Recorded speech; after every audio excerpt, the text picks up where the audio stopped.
Hi. To fully open your mixer, you will only need to turn it counterclockwise 2 times. You want to start, make sure the Z is even with the dial.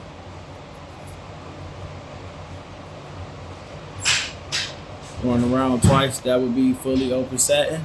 If you're having a problem where only your dial's moving but not your valve gland, not your valve stem down here, sometimes it could be a problem as the acorn nut on top not being tightened down enough. So you can stick it in some vise. Hold the dial mixer itself. That's to loosen it. Now to make sure it's tight, you want to hold it, tighten it, and that should get your valve stem to be able to move up and down.